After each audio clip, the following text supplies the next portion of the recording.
Okay, so we've now come to the point where we're going to instruct you on how to do the XYZ scanning. Now, as opposed to the other two methods where we're basically just doing panoramic imaging or focus stacking with panoramic imaging, this one's slightly more complicated because we're going to be using all three axes in tandem. So before I talk about how to break out and set up the system for doing that type of capture, I'd like to go over just some basically key concepts on what we were doing previously and how this is different from those. Okay, so just to recap some of the work we've already done, leading into the work that we're going to do with XYZ integration. So what I have here is I have the image of the core itself replicated 3 times. The uppermost core is going to represent just our panoramic imaging. The middle core is going to represent our panoramic combined with focus stacking. And then the bottom core is going to represent what we do when we integrate all axes and why we do it. So what the red frame is basically indicating is the field of view, so the area that the camera sees. And this is very important because for XYZ stacking and scanning, we need to understand that distance of the field of view in order to program our controller. So basically what you see here, the topmost part of the red box, this distance here, is a set distance. And with the 100 millimeter, we can sort of measure out how far that is. Likewise with what we're calling is our z-axis, which is the up and down portion. So that represents our field of view. Again, it's just what the camera sees. And because the camera can actually see one entire axis in completion, we only need to merge together images from one axis. So what we're doing is we're basically taking this field of view, capturing an image on the left side of the core. We're moving the camera down, we're going to capture another image down core, and just like so, we're taking several photographs down core and we're stitching it together to produce a final output image. So pretty easy, very straightforward.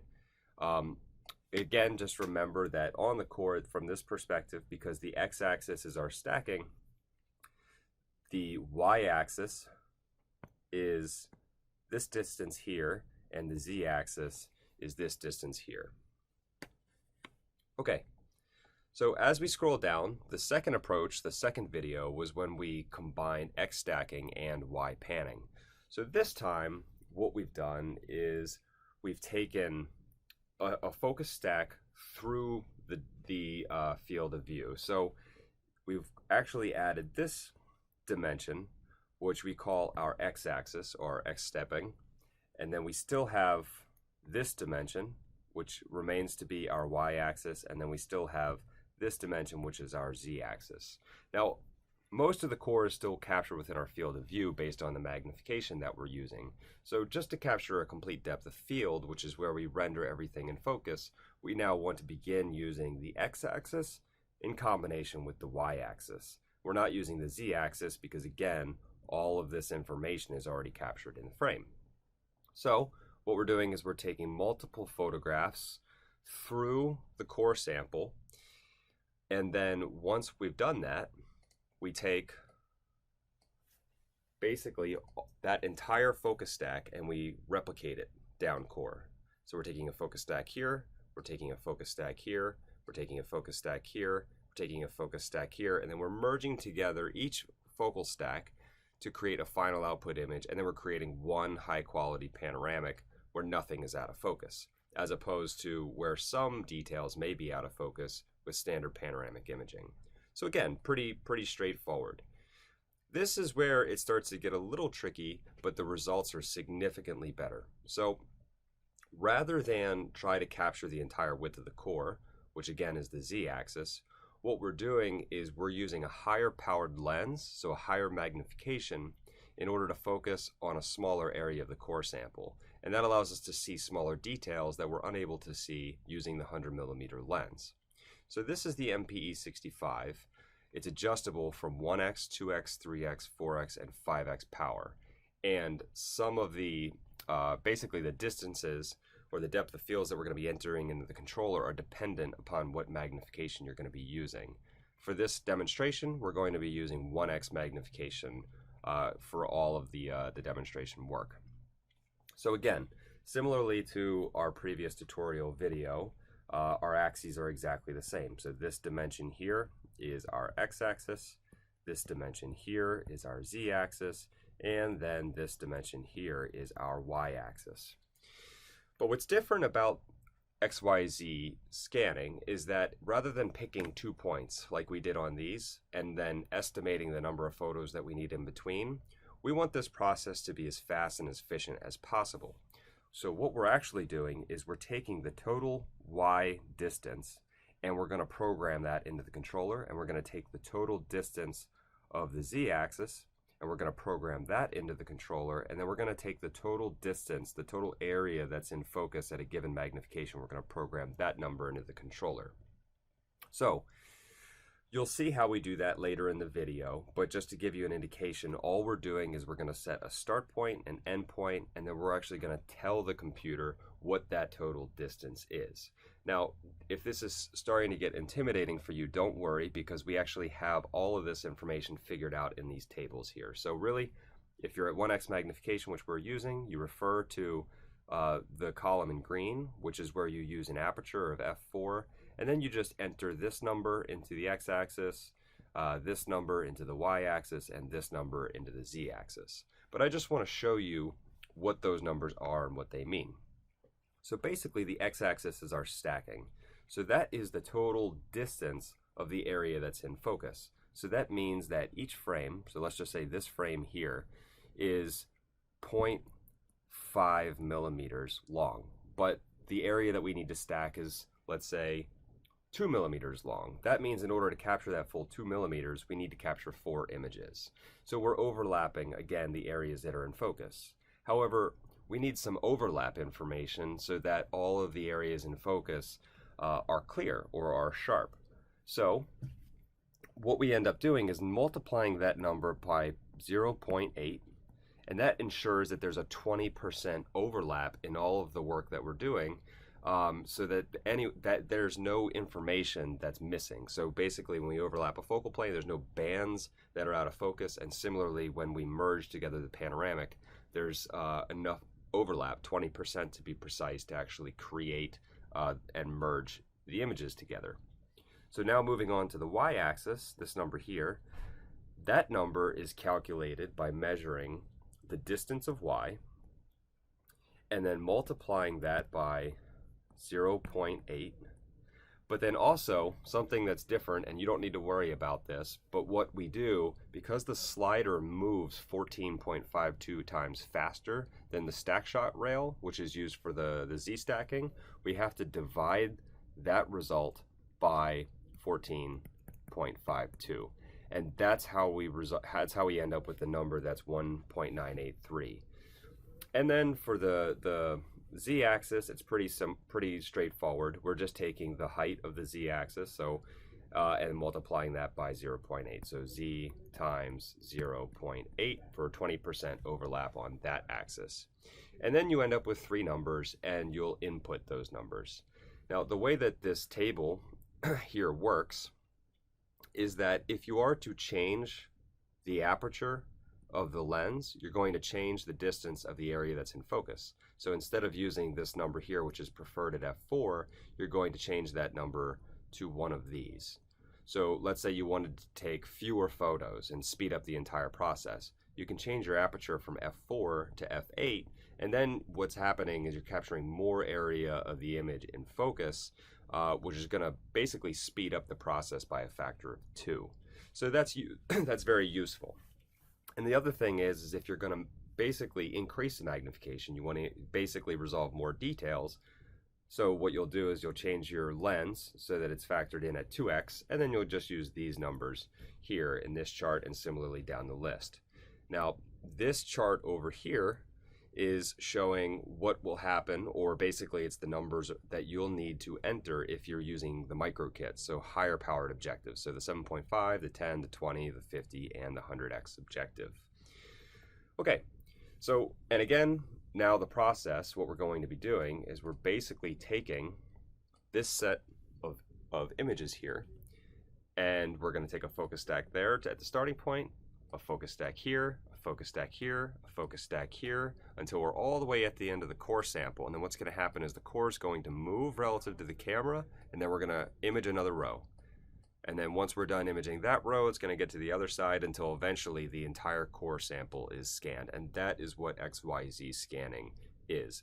And that's what we're going to be doing here now. Okay, so now that that's all sort of explained, hopefully clearly, we're going to move on, and this is all going to make a lot more sense to you. Okay, so now what we're going to do is turn our attention back over to the camera, and we're going to take everything that we just learned from that video, and we're going to set up the system in order to do that XY scanning and Z stacking. This time we want higher magnification results, and therefore we're going to be using the MPE65. Now if you are already dead set on starting with XYZ scanning, then you can watch the first tutorial video, and instead of setting it up with the 100mm, just set it up with the MPE65 and you'll be good to go. But in this case, we're just going to go from the 100mm to the 65mm, so let me show you how to swap that out. The first thing you want to do is just disconnect the cables from the camera body itself. And you can just sort of leave these here. We're going to be plugging them right in, but this is just the safest way to actually change over the lens. So let's just remove the flash heads. We'll disconnect them from the shoes, and what we're going to do is disconnect the flash. So we know we've already been shooting with the system quite a bit. So one of the things we want to do, since we had a moment to sort of recharge the system and reset, is just change our batteries. That way we don't run into any problems in the next shooting. The batteries have already seen some use, so it's a good idea just to replace those. So we're just going to take the flash system off, since it is a more sensitive component.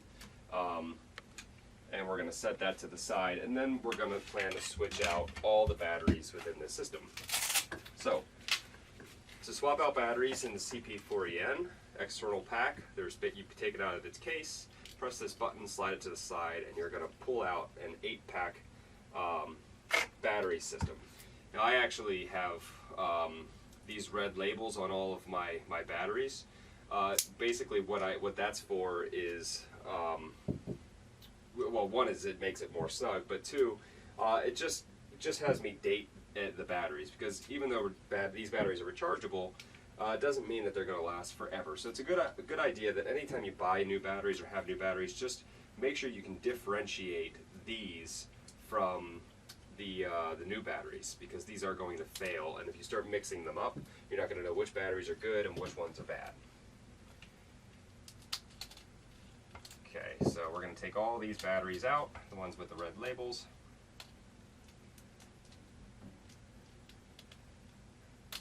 The one thing about these batteries is that once there is a label on them, they fit in there slightly more snug, so a little bit more difficult to actually get in and out. But there we go, so those are all out. Now we're going to put in some fresh batteries. And one of the ways to know that if the batteries are bad, you'll start experiencing or seeing images that are black, completely black, and that just means that the flash is not fired. And you can get away with maybe deleting a few of those and then continuing on with your image capture, but it's a good idea just to remember to put fresh batteries in the system whenever you can. Alright, so we're just going to reload the external pack with a bunch of fresh batteries as well.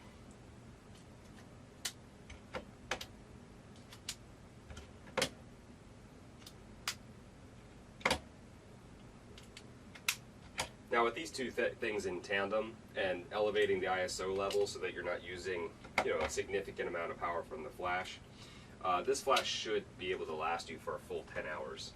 And if it's not, then it's time to replace the batteries. So yeah, we'll go ahead and slide that back, tighten it back in, and we're just going to place this back in the pack. Okay, so there's the flash taken care of.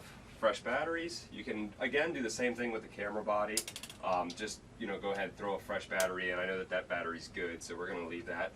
And what I'm going to do is just release the adapter, keep one hand on the entire camera, that way it doesn't drop out. Now there is a screw on here to catch it, just in case, but it's better just to play it safe. Make sure you have a hand on there, and then remove the camera.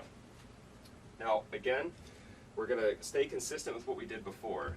When you swap out lenses, you don't want to expose the camera sensor to open air and dust.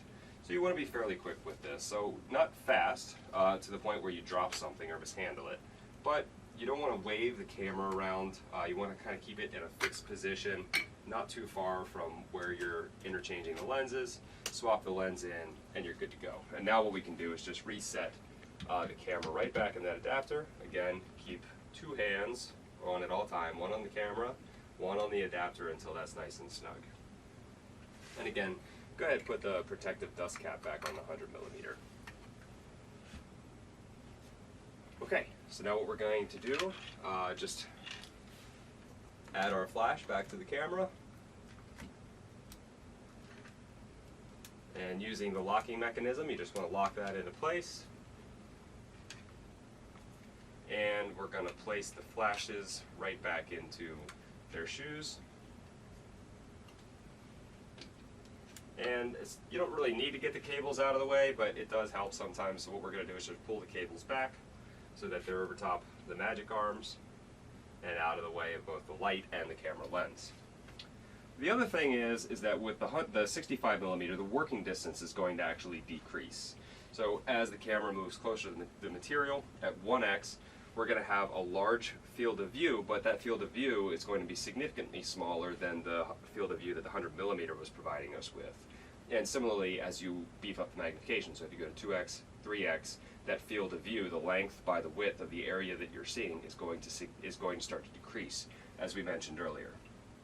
So what I'm going to do is actually just, again, keep one hand firm on the system.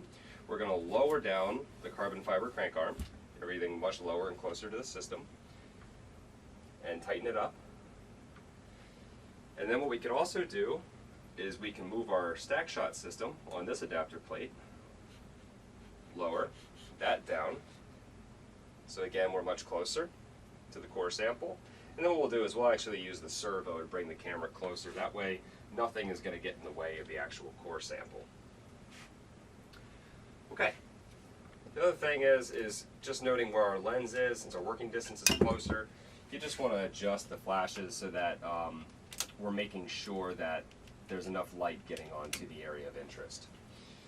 And that seems to be pretty decent. Now we can go ahead and just connect our cables back up. So we're going to take our remote shutter cable and put that directly into the camera body. I'm just going to loop it around once since our working distance is lower. That way the cable doesn't get caught on the track. You always want to make sure your cables are clear of the track. I'm going to plug that back into the camera body, and then we're going to power or just connect our camera back up to the computer as well. Then the last thing to do, take our external power pack, and we're just going to mount that directly back onto our carbon fiber crank arm. And this is where this flash pack really comes in handy. The closer you get to a material, the less light is going to be coming to your contact with your sample. So you need to increase ISO settings and you need to increase flash power. But it's best to keep flash power at a minimum. That way you're not consuming too much battery power. Okay, so again, same thing. We're just going to tuck the cable up and out of the way. There we go. Just put it between those two areas. Okay, and now that cable, now that's the system pretty much set up with the other lens. I'm just going to take these batteries and put them back into their charging unit.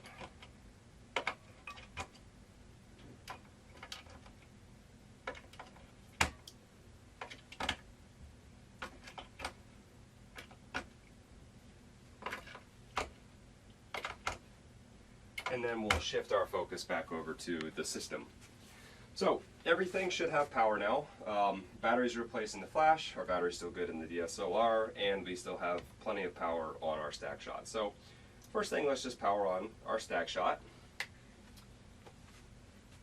And we'll power on our camera. You want to take off the lens cap on front of the MP 65mm. And then you want to power on your flash, but we can wait to power on the flash. The next thing we're going to do is just take a look at our cables. So because the working distance isn't quite as long with this lens, one of the things we're going to do is swap out this long cable on the x-axis, which is your focus stacking, for a shorter cable just to kind of cut down on some of the cable lengths that are here. So again, that spare short cable that you have, go ahead and plug that into your camera stack shot and back into the x-axis. Okay, so just a quick review on how the axes are going to work. The x-axis is going to drive your focus stacking, just like always with your camera. The y-axis, again, is still going to be your slider, so that's going to move your camera down core. And the z-axis is still going to activate your sample, but this time we're going to tether it. So now that all these are set up, what we're going to end up doing is getting the camera into position to begin an XYZ scan. So the first thing we want to do is open up our live view chute on the computer, and then we're going to turn our attention back over to the controller. Okay, so showing you how to set up the controller for multiple axes. One thing that's different is, as before, where we were using the auto step mode, which is start point, end point, and predict the number of steps in between, what we're going to be using is the XYZ scan, where we're using an auto distance function. So you want to hit the hammer and the wrench, click on mode and stacking, and then stacking, and then you want to click on this XYZ scanning mode. Okay, and we have to set up all three of these axes in order to capture the type of detail that we want here. So remember, we're using our MPE65 at 1x magnification, which has a known depth of field and a known field of view. And we're going to use those known field of view and depth of field numbers in order to program this. So first, what we're going to do is set up our y and our z axes. So that's the actual length of the core sample and the height of the core sample. So the y-axis is the slider. So what we're going to do is press the up. We'll see the whole camera moves left to the left side of the sample. And as we move to the left, this is very, very important. But if you notice on your computer screen, you'll see a bullseye function. Now, you want to make sure that that bullseye function is on. So if you look at the bottom of the live view window, you'll see that yellow highlighted icon. Make sure that that's selected, because when you set your starting and your end point on the sample, you don't want to have it set so that you're here. You want to have it set so that basically the left side of the sample is dead center within that bullseye. So use those lines. That's very important for what we're going to do for auto distance. So that's your starting point right there in the center of the crosshairs. And we're going to move down core to select our endpoint. And again, you don't want to have the sample focused on the right side of the field of view. You want to have the right side of the sample focused so that it's in the very center of the crosshairs of that field of view. So just about there. Select our end position. So that's the y-axis set. Then what we need to do is change our y distance. So that's the length of the slider. These numbers are already set for you. So the y and the z is the total, remember the area, so basically the field of view. So how much information the camera sees at a given magnification. So this number is probably correct, but what we're going to do is click on y, and that's where you input it. So this is where you'll use your table. We know we're at 1x. We're going to go to the y-axis. That number was calculated by taking the total distance of the top of the field of view, which is 36 millimeters, dividing it by 14.52 because we're using the slider, and then multiplying that by 0.8, and that ensures that there's a 20% overlap. Now, you never ever want to round these numbers up, because that means that you're giving yourself less overlap to stitch together the panoramic. So what we're going to do is actually this 1.983, we're actually going to take it down, and we're just going to enter 1.9 millimeters.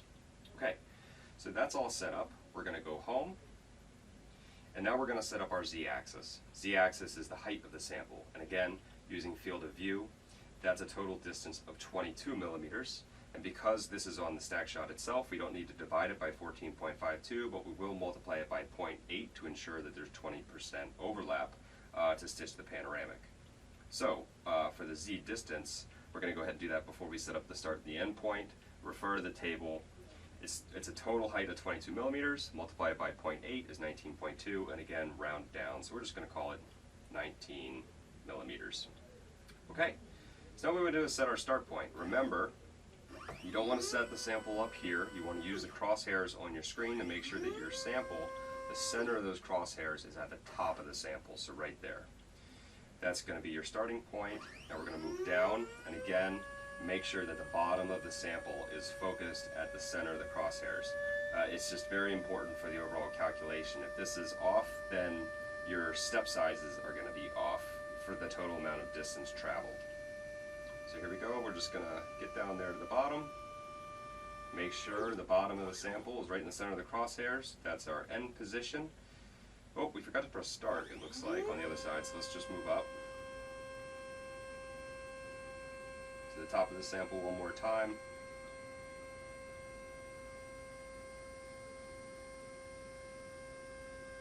Almost.